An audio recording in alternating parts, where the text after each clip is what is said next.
Rico, ¿verdad? Muchas gracias. Y pues No, buenas gracias. tardes a todas y a todos, y continuando con las actividades del día de hoy en el marco de estas segundas jornadas de memoria histórica y patrimonio industrial Panorama 2021, agradezco a los organizadores de este evento por invitarnos a compartir esta tarde de pláticas sobre temas de resignificación de patrimonio industrial, ferrocarriles y patrimonios intangibles. Esta tarde contamos para iniciar esta segunda parte con la presencia de Lisbeth Celaya Vargas, quien es doctorante en estudios socioterritoriales del Instituto de Ciencias Sociales y Humanidades Alfonso Vélez Pliego de nuestra máxima casa de estudios, la Benemérita Universidad Autónoma de Puebla. Ella nos hablará en esta ocasión sobre el filósofo francés Maurice Halbach, cuyos trabajos son de enorme importancia para la comprensión de las temporalidades urbanas y que han proporcionado herramientas analíticas para los estudios de dinámicas urbanas actuales. En esta ocasión, nos presenta a ella un acercamiento a sus trabajos desde el tema memoria colectiva, espacio y marcos sociales, textos fundamentales para la investigación y resignificación del patrimonio industrial. Compañera doctorante, le comento que cuenta usted con un espacio de 20 minutos para su exposición, para continuar sucesivamente con las siguientes presentaciones de la tarde y al final, si nos da tiempo, abriremos un espacio breve de preguntas y respuestas del auditorio en general que nos acompaña. Adelante, compañera. Gracias. Muchas gracias. Voy a compartir pantalla y por favor me dicen si ya se está viendo. Y si ya estoy presentando, por favor. Sí se ve. ¿Ya está presentando? Sí, nada más hay que hacerlo en forma de presentación. Ahí está. Gracias.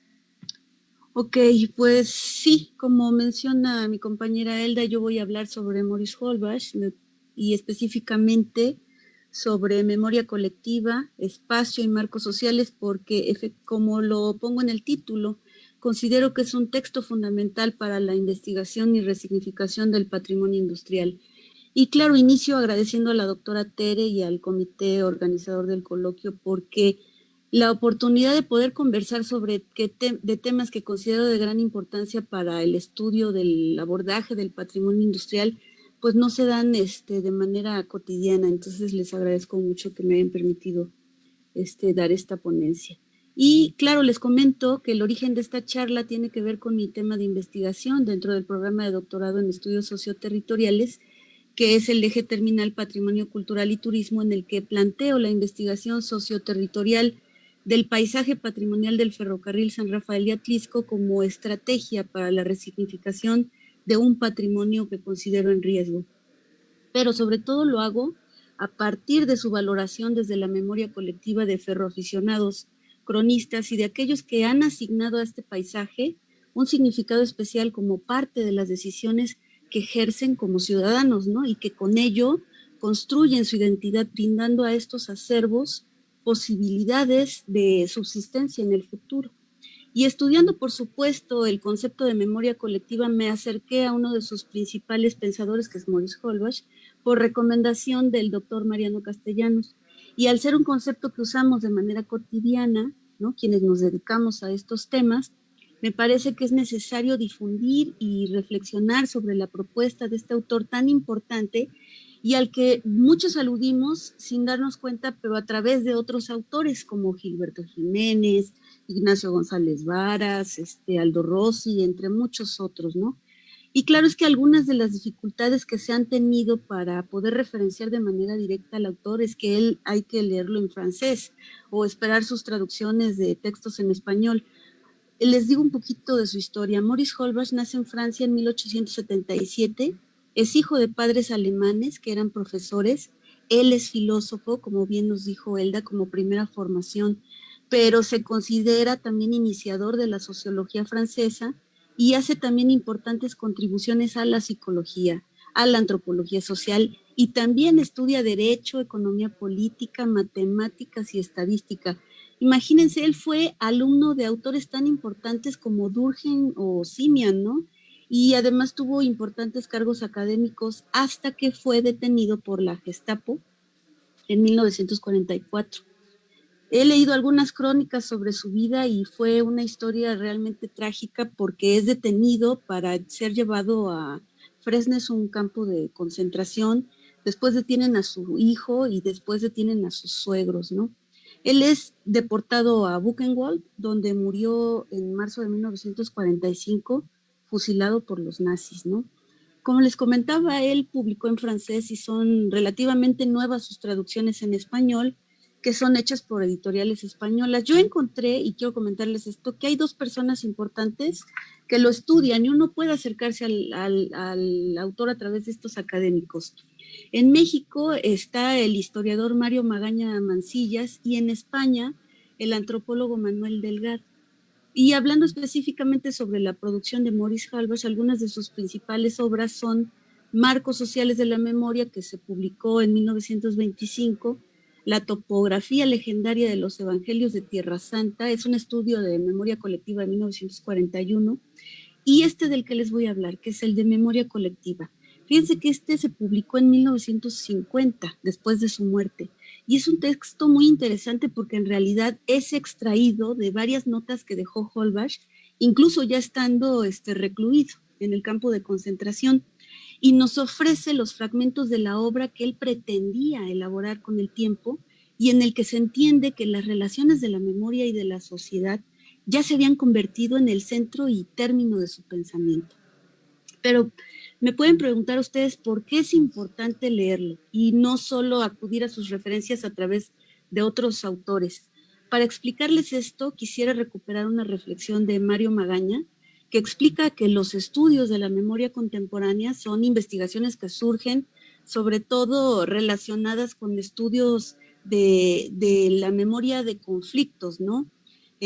Por ejemplo, relacionados con la necesidad de recuperar ciertas memorias y de trabajar sobre otras más pacíficas. Por ejemplo, Magaña menciona el tan sonado caso del juicio de Nuremberg, donde se empezó a utilizar esta teoría, pero se ha ocupado también mucho en Latinoamérica, sobre todo en Colombia, ¿no? Y entonces se usa este concepto de teoría para modificar o olvidar memorias oscuras o construir nuevas memorias colectivas. Entonces, como el autor no pensó su teoría solamente en este sentido, si nosotros lo vamos a usar en la conservación, resignificación, valoración, patrimonialización, es recomendable leerlo directamente en sus libros traducidos para tener una versión de la teoría que no esté tan cargada con este énfasis, ¿no? Ahora, les voy a mencionar solo algunos breves postulados de Maurice Halbach para que ustedes vean por dónde va el asunto, ¿no? Empecemos con un concepto que a mí me gusta mucho, que es el recuerdo. Y dice el autor que el recuerdo es una evidencia de la memoria colectiva porque vincula al individuo con el grupo social.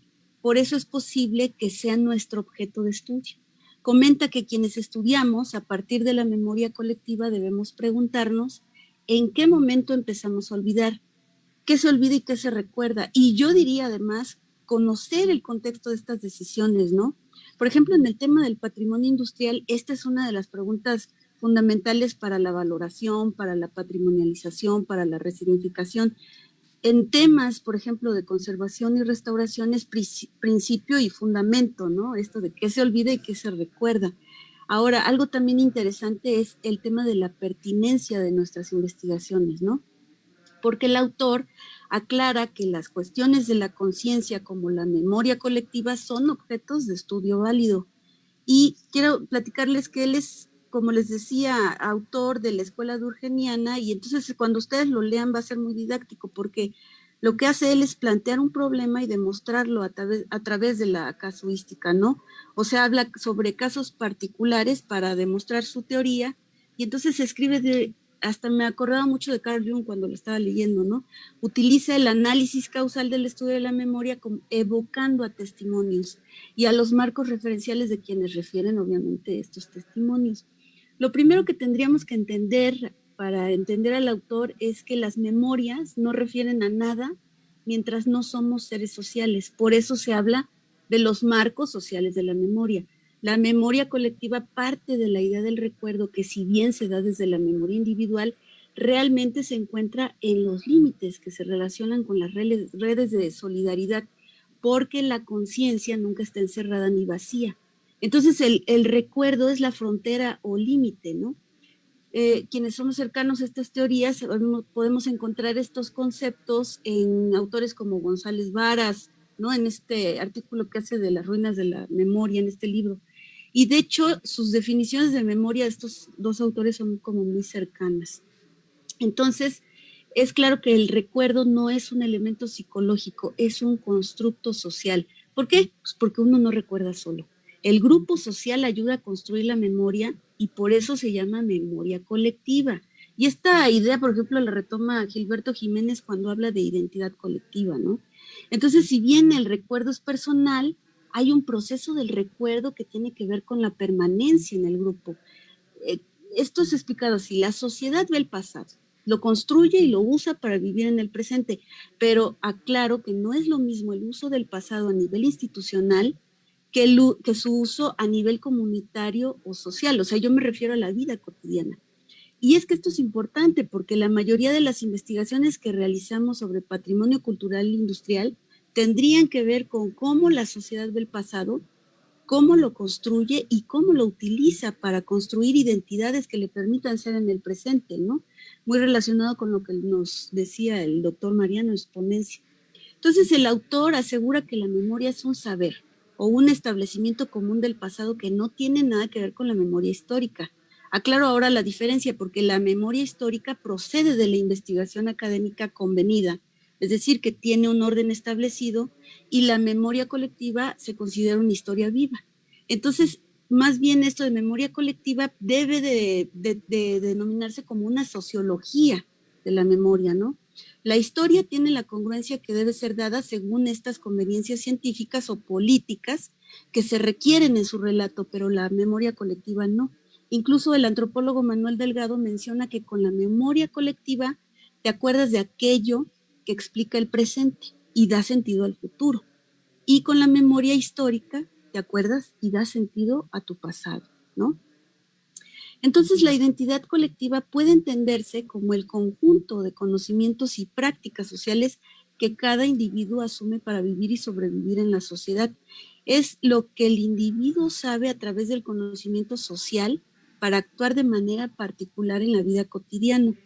Incluso este mismo antropólogo Manuel Delgado dice que no somos otra cosa que nuestros recuerdos y de forma inconsciente nos acordamos de aquello que explica nuestro presente.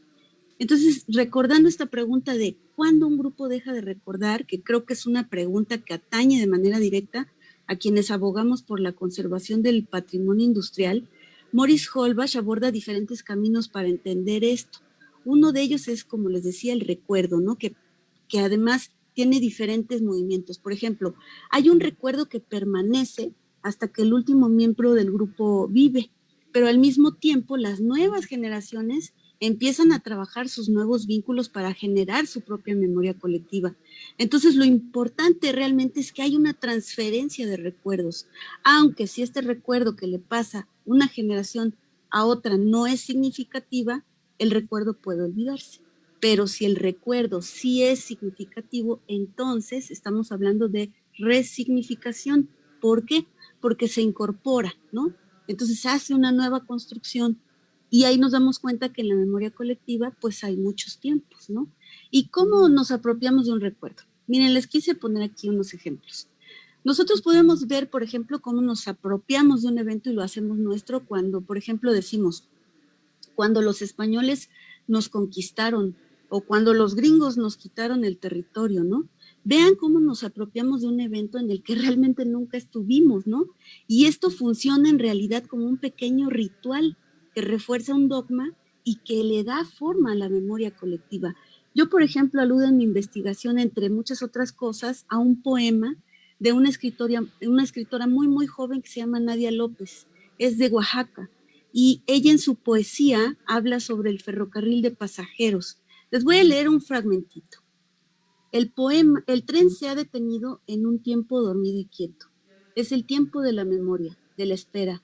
Dice mamá que pronto volveremos a esta tierra, donde mi ombligo fue enterrado, donde canta la chicharra de la mañana y las flores nunca mueren. El tren de pasajeros obviamente es algo que ella no ha visto, pero que se encuentra en la memoria colectiva y a ella le permite hablar sobre su condición de indígena migrante hacia tierras de cultivo donde su comunidad suele trabajar. Si observamos estos constructos sociales, podemos evidenciarlos también a través entonces de prácticas culturales que funcionan de manera casual y que no son realmente construidas de manera, digamos, no natural, es decir, que no pensamos. Este es un acto que podemos denominar como genuino, ¿no? La memoria colectiva entonces se ejerce de manera libre y ya luego nosotros como investigadores pues somos quienes le hemos dado un nombre a esto, ¿no? Lo conocemos como valoración, como resignificación, pero como ciudadanos nosotros ejercemos de manera genuina y a partir de ejercicios emancipatorios, ¿no? Decir quién soy, porque esto parte de nuestras decisiones personales y colectivas, ¿no? En la que nosotros podemos observar la genuina pasión por encontrar la identidad, por saber quiénes somos, por luchar, por tener un lugar en la tierra y desde esta seguridad que nos da la construcción de la identidad, ¿no?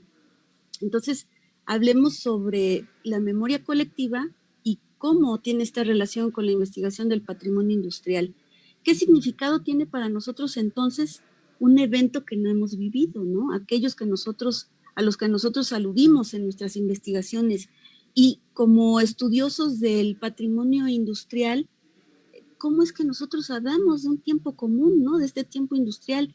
Y si lo referimos desde Morris Holbach, acá hay algo muy interesante, ¿eh? Porque dice que los vestigios dejan rastros de permanencia que vinculan al recuerdo desde diferentes tiempos colectivos. Así que para entenderlos tendríamos que observar que dos relaciones a las que alude el autor, que son memoria y espacio y memoria y tiempo. En la memoria y el espacio, creo que es un poco lo que más nos atañe a nosotros, referimos a los marcos espaciales, ¿no? A la influencia de los entornos materiales en la memoria colectiva. Maurice Holbach refiere a Comte y se pregunta, ¿por qué nos apegamos a los objetos? Y Comte le responde y le dice, pues porque son ellos los que nos dan estabilidad y una imagen de permanencia. Y si se abandonan, pues parece que perdemos nuestra personalidad porque refieren a los lazos hacia nuestras costumbres, a nuestras ideas. Entonces, cada objeto y cada lugar recuerdan una forma de ser, una estructura económica, política, religiosa y mucho más. Son para nosotros una sociedad muda e inmóvil, ¿no?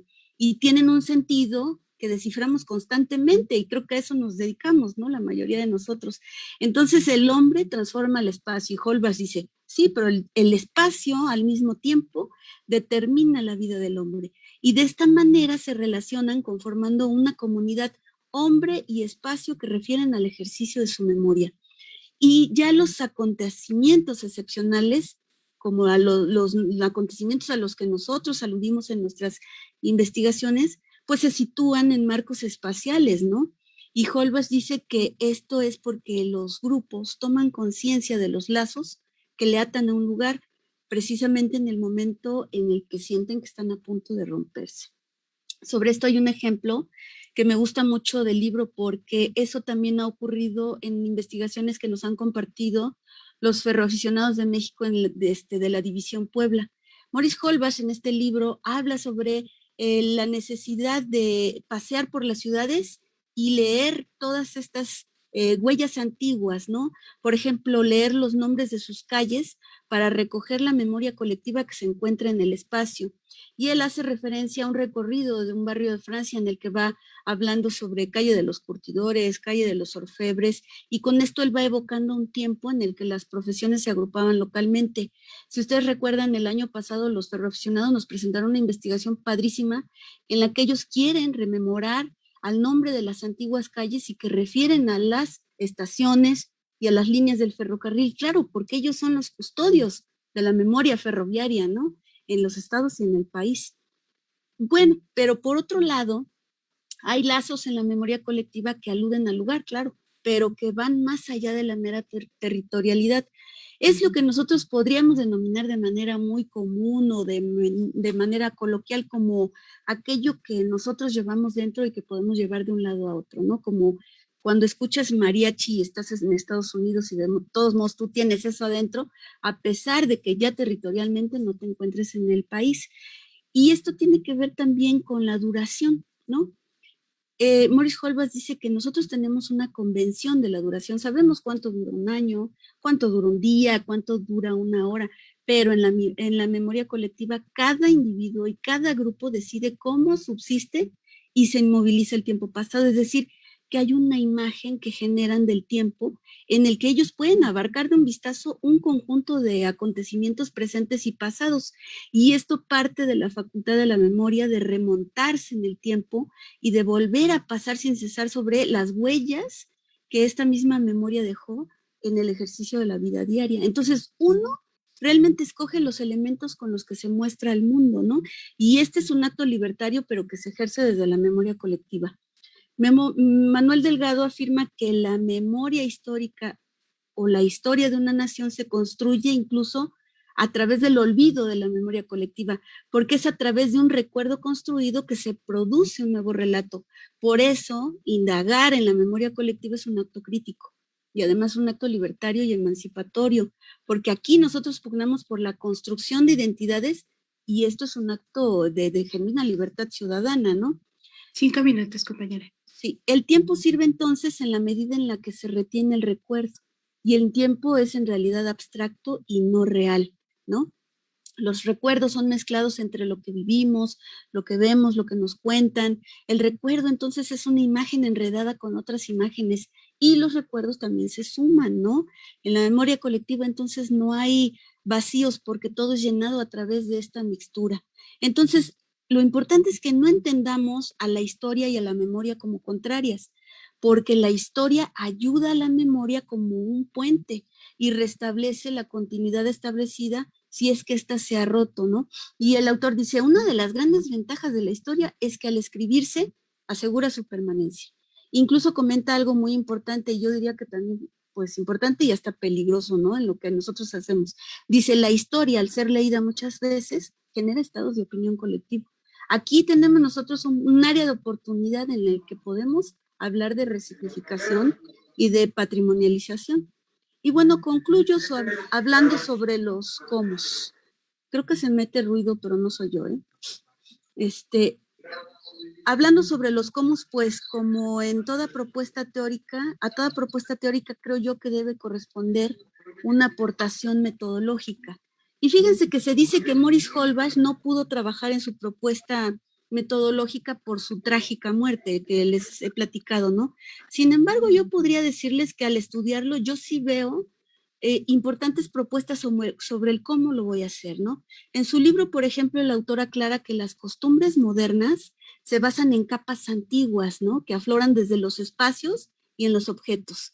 Entonces, que los habitantes, la mentalidad y el aspecto de un lugar pueden estar relacionados si sabemos observar. Entonces, hay una gran cantidad de vestigios que rememoran a la memoria colectiva de hoy y de antes, y estas son las huellas que se dan dentro de los fenómenos de transformación de los paisajes, esto que nos decía el doctor Mariano, que van quedando estas huellas dentro del paisaje, en los objetos y en los sitios, pero también en el entorno, también en la literatura. Entonces, todo es un enlace con la memoria colectiva de otras generaciones, y en esto se basa más tarde la memoria de las nuevas generaciones si se logra estrechar el vínculo. Esta, creo yo, es nuestra área de oportunidad como investigadores del patrimonio industrial, y que se relaciona de manera clara con la memoria colectiva, y que de acuerdo con Morris Holbach, los recuerdos son verdaderos paisajes que se rememoran y en los que es muy importante el recuerdo y su entorno. Digamos que uno sin otro en realidad no existen. Entonces la memoria es aquel murmullo interno de lo que nos hemos negado a olvidar, y la historia la rememora de manera consciente y la memoria colectiva de manera inconsciente. Y lo que nosotros investigamos puede entenderse como la percepción de nuestros testigos materiales e inmateriales, porque si lo meditan un poco, pues no estamos solos y nuestros recuerdos siempre refieren a otros. Gracias. Qué lindo, qué hermoso. Muchísimas gracias a ti, compañera Liz, por esta hermosa reflexión que desde tu experiencia, todo este trabajo que has venido haciendo desde la antropología social y desde las investigaciones en patrimonio cultural, en los trabajos que desarrollaron tu maestría, tu experiencia en educación por la paz, tus trabajos tan interesantes que has logrado, como por ejemplo la restauración de este tren de Polonia en el Museo de Memoria y Tolerancia en Panamá, ¿Cómo tú haces, y aunado a las actividades, ¿no?, que has hecho durante 14 años en el Museo de Ferrocarriles Mexicanos, cómo nos compartes este trabajo desde tu mirada acerca de Holbach, y cómo es que el recuerdo y la memoria no se conciben al margen de sus marcos sociales o de los marcos de la memoria en el espacio del tiempo, sino como puntos de referencia en relación con los grupos de los que formamos parte. Muchas gracias por esta hermosa reflexión.